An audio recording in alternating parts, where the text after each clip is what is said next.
Hey guys, welcome back. Alright, so we just finished watching Nintendo's little deal and then a bunch of Treehouse, which was, for all intents and purposes, an entire Let's Play of the new Metroid 3DS game. But we'll get to that in a few minutes. It was short, as we already knew it was going to be, like 25-ish minutes or so, basically just a lot of trailer stuff. Mostly all things that people were expecting. Perhaps there were a couple of surprises in here, but I'm not. Well, yeah, there were. Well, I shouldn't say that. There were a couple of surprises, but surprises perhaps not in the sense that you would maybe hope. I don't know. We'll see. So Xenoblade 2 was, I think, the one of the first things that we saw there. We were starting to see some gameplay and or some more gameplay and you know, just kind of an extended look at what we've kind of already seen there. I was interested in seeing this, or I was hoping to see this year, because when we first saw it, it had a really hard time keeping up with the frame rate, or keeping up the frame rate when we first saw it, and so I was hoping maybe that it's been smoothed out. It does look like it's running better, but it's still not running that great with the actual in-game stuff, not necessarily the cutscene type deals that they showed in the trailer, but more the gameplay stuff. It looked like it was still pretty sketchy, so hopefully that gets continued to cleaning up over time. But that is out this year, 2017, so lots of people going to be excited about that one. Kirby then followed up, so that was maybe a surprise. I'm not sure if they had talked about some of the stuff in articles leading up to E3 or just in the midst of all of this, as it were. Mostly because I haven't been reading it. I tend to avoid reading some of the stuff because I just like being surprised if I'm going to be surprised. But Kirby was there, looked good, looked like Kirby, and that's coming out, I guess, in a window of 2018, so we don't have hard dates on that. So I guess look forward to Kirby, if that's your thing. Highlight of Kirby, a curling rock was a transformation, 10 out of 10. Then we got a thing that I think everybody was hoping for. Perhaps people were hoping to see something out of it, maybe even a more concrete date, but we didn't get any of that. All we heard was that there is a core Pokemon game coming to the Switch at some point. The way that I think that, if I recall they phrased it, is that even though it's not coming out in perhaps even the next year, I think was something, you know, like that. So the odds of it being 2018 are not great. It's probably a 2019 thing. It's a long way away by the sounds of it, the way they phrased it. So it's a thing that's happening. You'd probably expect that it was already going to be a thing. You were just likely, a lot of people were hoping it was going to be sooner than that, but it sounds like it's at least late 2018, maybe even into 2019. Similar idea with the next one that obviously would have got people really excited, and that was Metroid Prime 4, which is something that people have just been clamoring for the longest time. And so they just did a little, not even a sizzler really, it was like a logo reveal more than anything. And just showed Metroid Prime 4. That's definitely going to get people excited, but all it said was not 2018, not 2019, not whatever. It just said in development. So that could mean literally anything, and I wouldn't expect to see it before fall of 2018. It's more likely 2019 would be my estimation. Something that is coming out in 2018 that we know for sure, at least unless there's a delay on it, is Yoshi, which I think is the only thing they showed. I don't think there was like a name to it. It just said Yoshi. I didn't see anything else anyway, but it kind of resembled Woolly World to a degree. So if you were into that whole deal, then this is probably going to be something to keep your eye on. But it's more Yoshi. Fire Emblem Warriors got people in chat really excited here on Twitch. As to be expected, Fire Emblem is a pretty popular series, pretty good franchise, and that's actually coming out this year in fall of 2017, which was great news for especially all the Switch owners looking to get their hands on stuff. It looked like it was pretty good. We didn't see a whole heck of a lot of it, and I'm sure we're going to get more and more of it between now and the release, obviously. But yeah, it looked like Fire Emblem, which I guess is the most important thing. Then we got a brief glimpse at the Skyrim thing again, because I think Skyrim's been at every single press conference except for Ubisoft, so that's like an extra bonus point for Ubisoft for not having Skyrim, although it doesn't make sense. It wouldn't have shocked me. For all we know, it could have been Rabbids X Skyrim, the XCOM game. So we saw more Nordlink cosplay. Yippee. Skyrim. I'm sure it's going to sell like crazy on the Switch. Wouldn't shock me. Then we got the 2 expansions for Legend of Zelda Breath of the Wild. We got a little bit more teasy stuff in there. It was the Master's Trials, and then the second one was Warrior's Ballad. All of it looked great. I think the Master's Trials stuff that comes as a lot of quality of life improvements for the base game, from what I understand. And I think it's definitely a good move in taking that game up a notch for as good as it is. Personally, after watching Gabs, play it a lot and having seen it on the Wii U and seen it on the Switch, and she's put in like 160 hours or something. She has all 900 Korok seeds. I have enough information to say that it might be a shade overhyped. I'm going to play it myself. Probably when the Master's Trial thing rolls around would be the soonest I would play it. And I do want to play it. I look forward to it, but definitely some serious improvements brought to that game with that first one. And then not Master's Trials, Warrior's Ballad.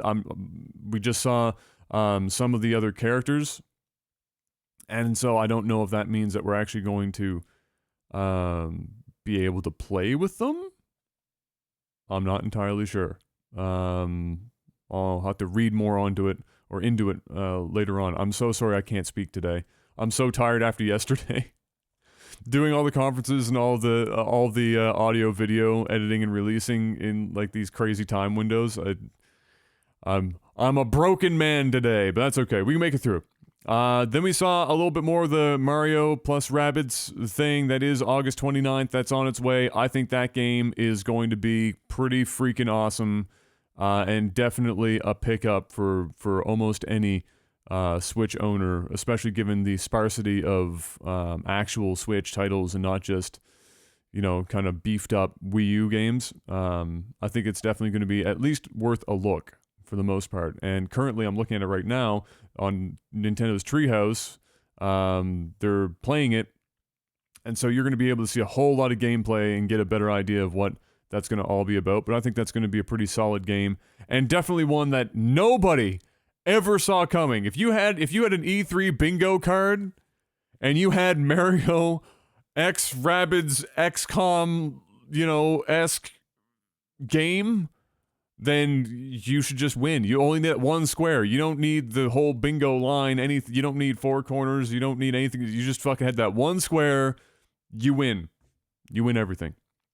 Brief look at Rocket League coming out. That's a holiday of this year as well. That's a relatively wide window. Could be anywhere between late October and December. Mario Odyssey was shown a fair chunk of again in a trailer. It looks pretty much like we saw before, and we got a little bit more from it as well, in form of some gameplay following this whole deal. And So we got to see some actual honest-to-goodness gameplay, and it looked okay. There was some really fun stuff in there, and I particularly like how you can take over enemies and almost anything in the environment, really, if you look hard enough, with your hat, and it gives you different abilities and allows you to do different things. That opens up a lot of gameplay possibilities for them to run with, and so that was exciting. But when I watched it, I wasn't really seeing them use them in any kind of really truly creative ways. It looked like it was playing quite slow. There wasn't a lot of traditional platforming to it. They had the 2D Mario painted on the wall thing that was awesome. I would take a whole game that was just that. But you know, that would just be 2D Mario at that point. But it was definitely full of promise. I just don't know if the levels they were showing were so early on that we weren't going to get, you know, major, more difficult platforming stuff. But it was stuff that I would like to have seen would be that, but we didn't get a lot of it. So, cautiously optimistic, but hey, it's a Mario game. It's probably going to be good.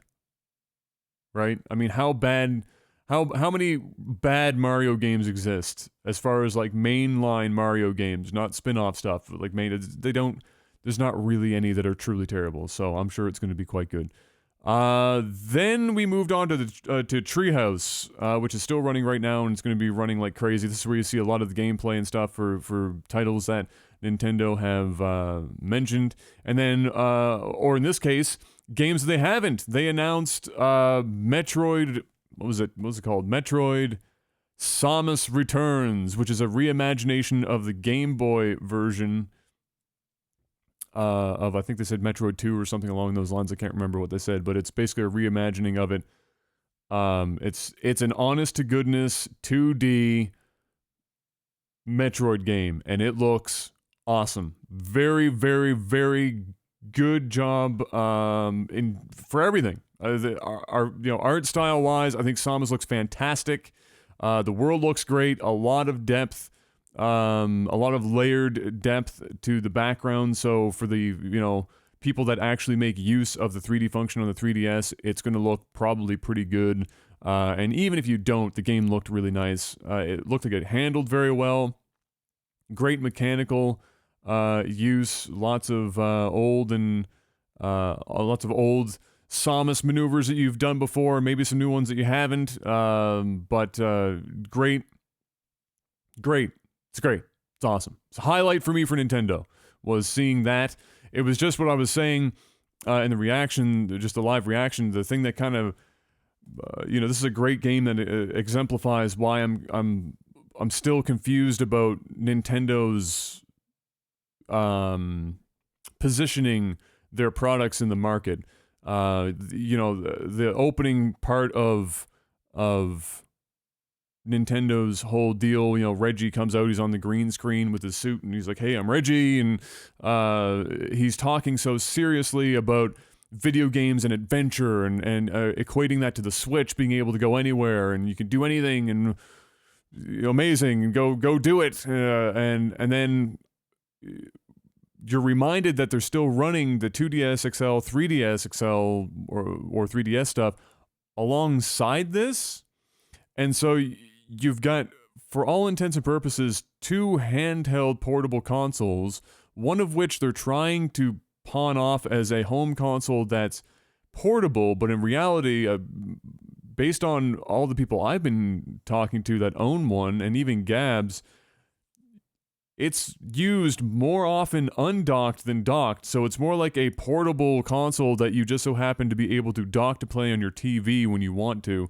So I feel like for marketing purposes, they're trying to spin it in the opposite so that there isn't confusion about it, but at the same time, for me, from my standpoint, it's still kind of confusing, because when I see something like this Metroid game, I think about how it would be awesome for people on the Switch to have access to it, and really have access to every 3DS game that exists. It doesn't make sense to not have that, except for the fact that they I guess obviously they figure they're going to sell more consoles, handhelds, whatever, if they split it up.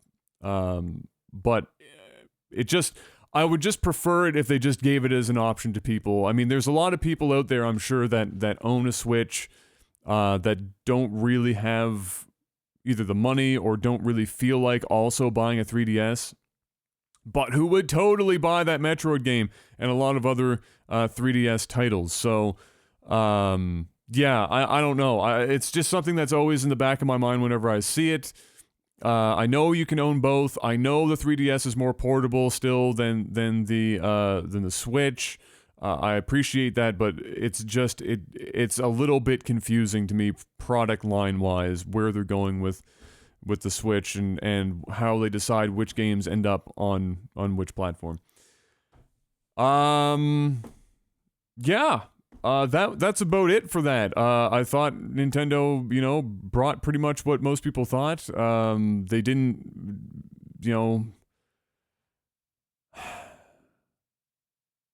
I think the Switch needed more. I still think the Switch needs more. I'm not seeing a lot of stuff for the Switch that would make me personally want to run out and buy it. Breath of the Wild is fantastic. This new Mario Rabbids game looks like it's definitely possible that it could sell some consoles. But for everything else, there's deluxe versions of Wii U games, and I just was hoping to see some more. Obviously, there's stuff in production. They made a point to say that in their briefing. They were like, look, guys, we want you to know we still have stuff in production, and here is a bunch of stuff. And obviously, just to make people calm, they show stuff like Metroid Prime 4 and talk about a core Pokemon game on there because it makes sense. But I think that just by virtue of them understanding that Pokemon needs to be on there, that they should just be pushing the Switch as the greatest fucking handheld and put the 3DS line to sleep. But at the same time, like Reggie said as well, it's so weird. It's so fucking crazy. But I don't know, like if they stop production of 3DS and 2DS and put all their efforts into the Switch and put all of their resources into production for the Switch, if they wouldn't sell just as many as they were with the 3DS, I don't know. Maybe I'm just fucking crazy. I don't know. But they sold like 66 million 3DS and family of products, which is insane. It's absolutely crazy. So obviously it's very lucrative for them to continue to make stuff for it. But anyway, I'm talking in circles. Nintendo continues to confuse me, but they also continue to sell tens of millions of everything that they do. So go get them, Nintendo. You're killing it. Just go get them. Just for the love of God, don't make, Metroid Prime 4 5 years from now and then awkwardly port it to the next console. Or don't do the same thing with Pokemon. Actually hit some frigging titles, please. Don't pull another Breath of the Wild. That's all I'm asking. That's all I'm going to ask. But yeah, ladies and gentlemen, that's it. I might do this for the Square Enix trailer presentation. I don't know how many they're going to show. If it's going to be like a 10-minute show, I don't know how much I really feel like turning all this on to do that, but I might. Just to see if maybe we see Kingdom Hearts 3, if we see Final Fantasy VII Remake, if we see more Tomb Raider, I don't know. So, I might still do that, but I'm not 100% sure on it. Once again, guys, on YouTube, thank you so much for those that have been enjoying the content and, not particularly salty about the fact that either myself or Panic or when Jeff has been on that we don't like absolutely everything. It's okay. People can have opinions. And you can have an opinion too. Just don't be so salty about the fact that we don't like everything you do. It's okay. We can hold hands and skip through the daisies together. It'll be just fine. Thank you once again. That's it for now. I'm going to get this stuff posted for you guys and wait and see what happens for Square Enix. If not, that's been our E3 coverage. We'll see you soon. Thank you so much, guys. And until next time, peace!